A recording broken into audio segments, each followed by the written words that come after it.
Assalamualaikum warahmatullahi wabarakatuh. Bismillahirrahmanirrahim. Alhamdulillahirabbil alamin wal aqibatu lil muttaqin wala udwana illa 'alal zalimin. Amma ba'du. Allahumma shalli ala sayyidina Muhammad wa ala ali sayyidina Muhammad. Ikhwani, akhwati fillah, Allah Subhanahu wa taala menciptakan jin dan manusia untuk beribadah kepadanya, dan juga memberikan manusia kedudukan sebagai khalifah di bumi. Sebagai khalifah, manusia memiliki tugas untuk memanfaatkan, mengelola, dan memelihara segala yang ada di bumi. Tetapi seringkali manusia lalai dengan kedudukannya sebagai khalifah di bumi. Pemanfaatan yang mereka lakukan terhadap alam seringkali tidak diiringi dengan usaha pelestarian. Keserakahan dan perlakuan buruk sebagian manusia terhadap alam justru mengakibatkan kerusakan dan kesengsaraan kepada manusia itu sendiri. Kerusakan terjadi di darat dan di laut seperti banjir, tanah longsor, kekeringan, pencemaran air, udara, dan lain-lain.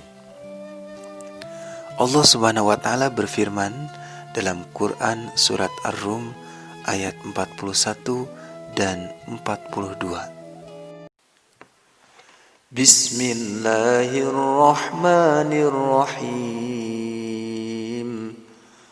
Zaharal fasadu fil barri wal bahri bima kasabat aydin nas liyudhiqahum ba'dalladhi amilu la'allahum yarji'un. Qul siru fil ardi fanzuru kaifa kana 'aqibah فانظروا كيف كان عاقبة الذين من قبل كان أكثرهم مشركين. Surat Ar-Rum adalah surat ke-30 dalam Al-Quran. Surat ini terdiri atas 60 ayat dan termasuk golongan surat Makkiyah. Surat ini diturunkan sesudah surat Al-Insyiqaq, dinamakan Ar-Rum yang berarti bangsa Romawi, karena pada permulaan surat ini, yakni ayat ke-2, 3, dan 4, terdapat ramalan Al-Quran tentang kekalahan dan kemudian kemenangan bangsa Romawi atas bangsa Persia. Maksud Quran surat Ar-Rum ayat 41 adalah telah terlihat jelas perbuatan maksiat di darat dan di lautan akibat perbuatan manusia melakukan perbuatan yang dilarang Allah Subhanahu wa taala. Pada ayat ini terdapat penegasan Allah bahwa berbagai kerusakan yang terjadi di daratan dan di lautan adalah akibat perbuatan manusia, baik disebabkan perilaku maksiat maupun kesalahan pengelolaan bumi. Hal tersebut hendaknya disadari oleh umat manusia, karenanya manusia harus segera menghentikan perbuatan-perbuatan yang menyebabkan timbulnya kerusakan di daratan dan juga di lautan, serta menggantinya dengan perbuatan baik dan bermanfaat untuk kelestarian alam. Kata Zoharo yang terdapat pada awal ayat berarti terjadinya sesuatu di permukaan bumi. Ayat tersebut menyebut darat dan laut sebagai tempat terjadinya fasad, terjadinya kerusakan. Ini dapat berarti daratan dan lautan menjadi area kerusakan yang menyebabkan keseimbangan lingkungan menjadi kacau. Sebagian ulama ahli tafsir berpendapat bahwa kata Laut di sini berarti kota-kota besar atau desa-desa yang di pinggir laut. Sedangkan darat artinya kampung-kampung atau desa-desa yang terdapat di darat atau padang pasir. Dan di dalam tafsir Jalalain, yang dimaksud bima kasabat aydin nas, akibat tangan-tangan manusia, adalah minal ma'asi, yaitu kemaksiatan. Ikhwani akhwati fillah, Allah subhanahu wa ta'ala berfirman dalam Quran surat Al-Baqarah ayat 204 sampai 206. Bismillahirrahmanirrahim. Wa minan nasi man yu'jibuka qawluhu fil hayatid dunya wa yushhidullah في الحياة الدنيا ويشهد الله على ما في قلبه وهو ألد الخصام وإذا تولى سعى في الأرض ليفسد فيها ويهلك الحرث والنسل والله لا يحب الفساد وإذا قيل له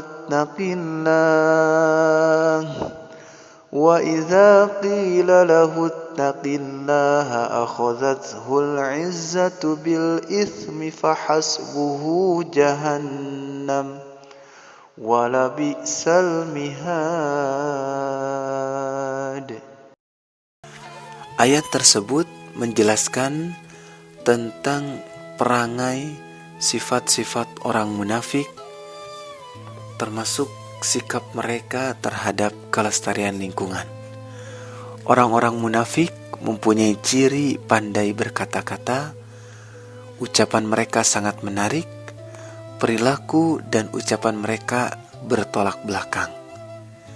Bahkan kesombongan mereka bangkit saat diminta partisipasi dalam pelestarian alam. Terkait dengan alam, mereka menunjukkan kepedulian terhadap kelestarian lingkungan, tetapi sesungguhnya mereka lah yang justru merusak kelestarian alam.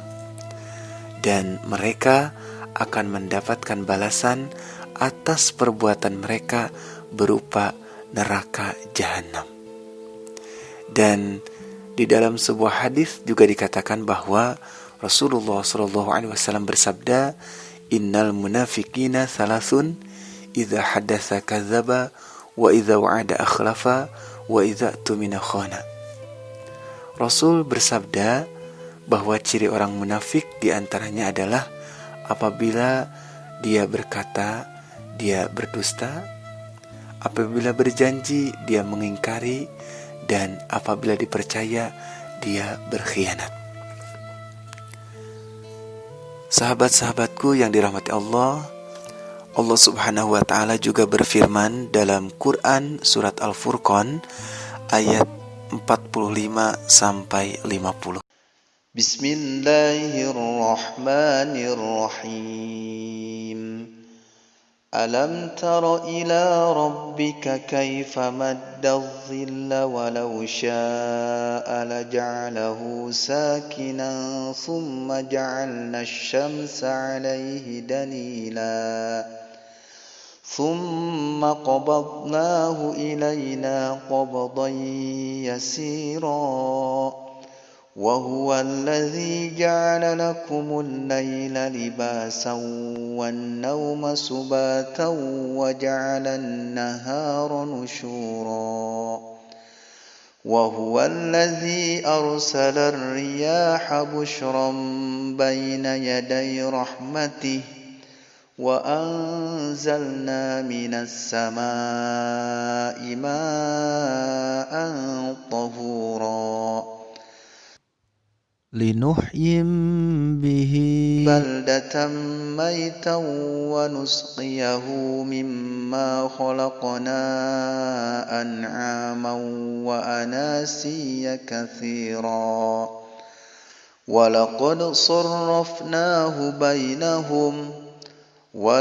صرفناه بينهم ليذكروا فأبى أكثر الناس إلا كفورا. Ayat-ayat tersebut menunjukkan bahwa Allah Subhanahu wa Ta'ala telah mengatur alam semesta sedemikian rupa sehingga segalanya sesuai menemukan hikmah dan manfaatnya. Harmoni alam itu menunjukkan kekuasaan Allah. Kemudian proses terjadinya bayangan suatu benda bermanfaat untuk menentukan waktu, bahkan menjadikan waktu-waktu tertentu sesuai fungsinya. Misalnya malam hari untuk istirahat dan siang hari untuk mencari nafkah dan sebagainya. Semua berguna bagi manusia. Demikian pula hembusan angin, pergiliran hujan, matahari, air, dan lain sebagainya itu memberikan andil keberlangsungan kehidupan di bumi. Dan semua menjadi pelajaran bagi orang-orang yang mau belajar. Ikhwani akhwati fillah rahimakumullah. Selanjutnya Allah Subhanahu wa Ta'ala juga berfirman dalam Quran surat Shad ayat ke-27. Bismillahirrahmanirrahim. Wa ma khalaqna as-samaa'a wal arda wa ma bainahuma batila. Dzalika dhannul ladzina kafaru. Fawailul lil ladzina kafaru minan nar. Ayat ini memberikan gambaran tentang sikap kafir Quraisy yang keras kepala dan buta hati. Bagi kita, ayat ini mengungkapkan beberapa hal penting. Allah Subhanahu wa Ta'ala mengungkapkan tanda-tanda kebesarannya yang tersebar di alam semesta. Tanda kekuasaannya ini biasa disebut ayat kauniyah. Dan salah satu ayat kauniyah yang sering disebut adalah langit. Tentang langit ini, Al-Quran banyak mengulasnya dengan beragam cara. Satu dan lainnya saling melengkapi. Misalnya, dalam surat Al-Baqarah ayat 29, langit terdiri dari 7 lapis. Di ayat yang lain dijelaskan, langit dihiasi oleh bintang yang indah. Kemudian, langit tanpa tiang, dan langit adalah atap bagi dunia dan lain sebagainya. Pasangan langit adalah bumi. Sebagaimana langit, Al-Quran pun banyak memberi uraian tentang bumi dan fungsinya. Seperti terdapat dalam Quran surat Al-Baqarah ayat ke-22, bumi dihamparkan oleh Allah, kemudian bumi juga dipersembahkan bagi manusia sebagai tempat tinggal, berikut perhiasannya. Dan juga bagi kaum mukmin, di balik penciptaan langit dan bumi berikut isinya, itu pasti terdapat hikmahnya. Dan tidak ada yang sia-sia apapun yang telah diciptakan oleh Allah Subhanahu wa Ta'ala. Bagi kaum kafir, tumbuhan dan binatang yang diciptakan Allah itu tidak memberikan hikmah. Mereka, orang-orang kafir, itu mengingkarinya sekalipun mereka merasakan manfaat dari apa yang telah diciptakan Allah itu.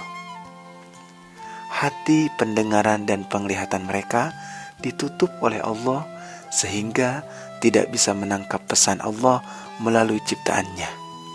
Mereka berorientasi pada kepuasan materi seperti layaknya binatang yang hanya mencari kepuasan insting semata.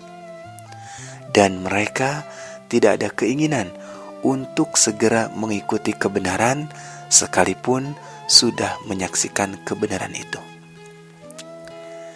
Dan terakhir, Rasulullah SAW menjelaskan pada materi ini.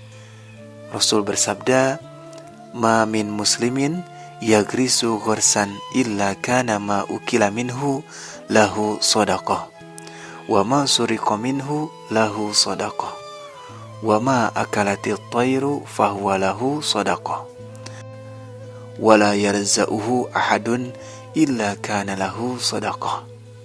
Tidaklah seorang muslim menanam suatu pohon melainkan apa yang dimakan dari tanaman itu sebagai sedekah baginya, dan apa yang dicuri dari tanaman tersebut sebagai sedekah baginya, dan tidaklah kepunyaan seorang itu dikurangi melainkan menjadi sedekah baginya.